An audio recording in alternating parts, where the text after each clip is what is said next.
In this introductory video, I will utilize blueprints to elucidate the concepts of UVs and their principles within Unreal Engine 5. This serves as the second installment following a prior video where we crafted a gold material. However, you can easily follow along with this one without referring the first. I'm currently developing a dedicated blueprint course, so be sure to subscribe to wooden.com to receive coupon discounts on courses and exclusive free content and rewards reserved solely for our subscribers. Additionally, explore our latest course on metahumans in Unreal 5, showcasing one of the most potent tools Unreal offers today to crafting lifelike characters in video games and cinematic productions. Lastly, please remember to give this video a like, subscribe, and leave a comment.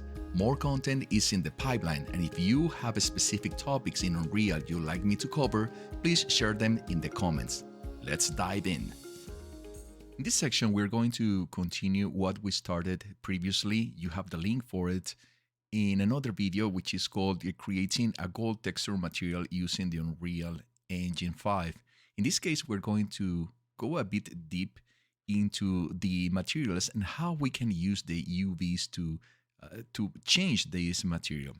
But first of all, let's start the concepts related to UV. In 3D computer graphics and modeling, UV mapping refers to the process of applying a 2D texture to a 3D mesh. The term UV stands for the 2D coordinates in the texture space, where the U represents the horizontal axis and the V represents the vertical axis. These UV coordinates are assigned to each vertex of the 3D model, and this allows the software to map the 2D texture onto the 3D surface accurately. You just bear with me because we're going to, better than explain this, it will be an example. The UV mapping is crucial when you are adding surfaces details, when you are working with textures and colors, the 3D models. It allows the artists and designers to wrap a 2D image around a 3D object, giving a realistic and detailed appearance. And the UV coordinates determines how the texture is stretched, tiled, or repeat across the mesh, and this influences absolutely the visual representation of the final render model. To explain how this is working, I'm going to create a copy of this first material with it. So I'm going to duplicate and create first material version. Let's call it version 2. We'll open the material.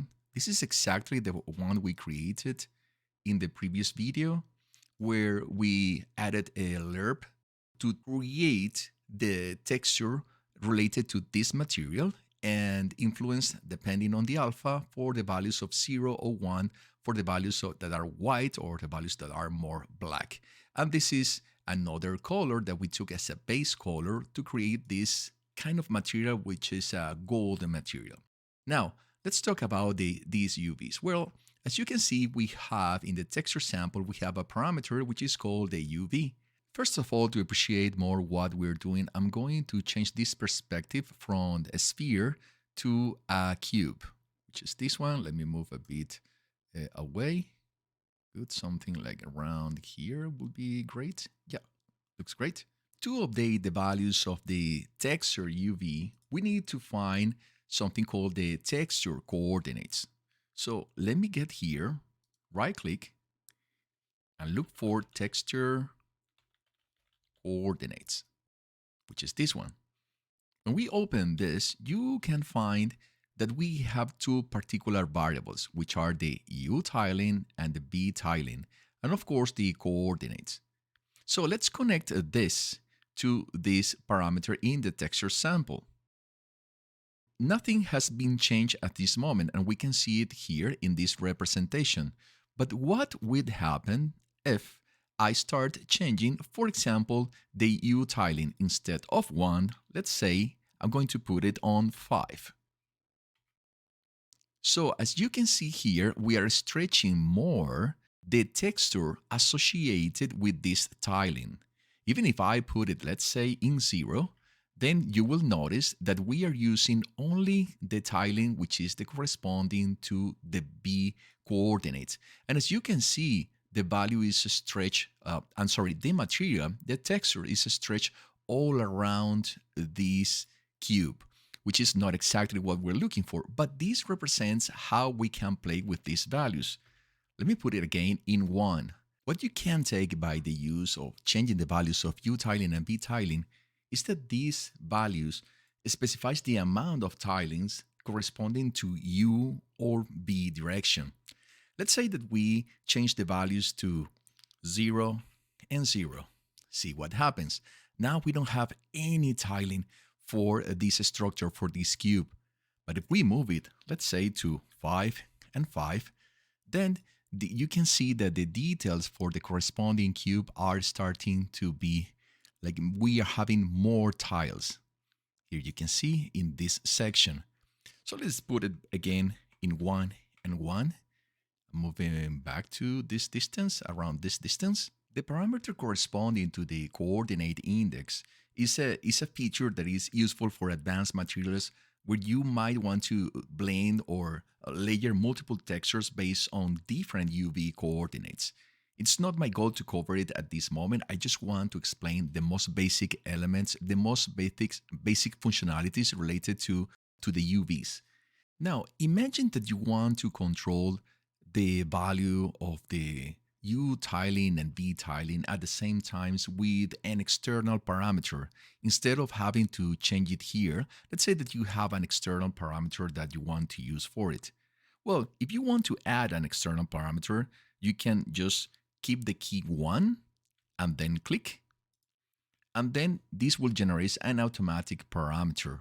Now, how can I add this parameter to these values of U tiling and V tiling? Well, the process is very simple. What we're going to do is that we are going to multiply this value by the exit of this node in the texture coordinates. Let's go here and I will look for multiply. And now I'm connecting these two elements. In fact, let me move this one from here to here and this one from here to this point. And now this will be connected to the UV. Now, what are we doing here is saying, well, to the values that will be presented here in the texture coordinates, I am going to multiply by that value that we have here. Of course, if we are multiplying by 0, it will be the same thing as saying that this will be 0 and 0. Now let's put it in 1. As soon as we put it in 1, you can see here the difference, how the material changed in this structure. And it was the same thing as saying 1, 1, and now multiplying by 1. Now, let's say that I want to create more tilings. Now, let's add then something like, let's say, 5. And now you can see that we are generating more tilings for the same structure, for the same cube. These are the basics related to the UV using materials. I think it's very simple. It's a very simple way to present it, and we are going to go in more details in the future. But I hope that this video helps you have a great panoramic vision of how to use the UVs and how to understand the UVs. Thank you for watching and supporting this channel. Don't forget to like, subscribe, and comment. And of course, ensure you are subscribed to woolen.com to receive course coupons, free content, and exclusive rewards. I look forward to connecting with you again soon.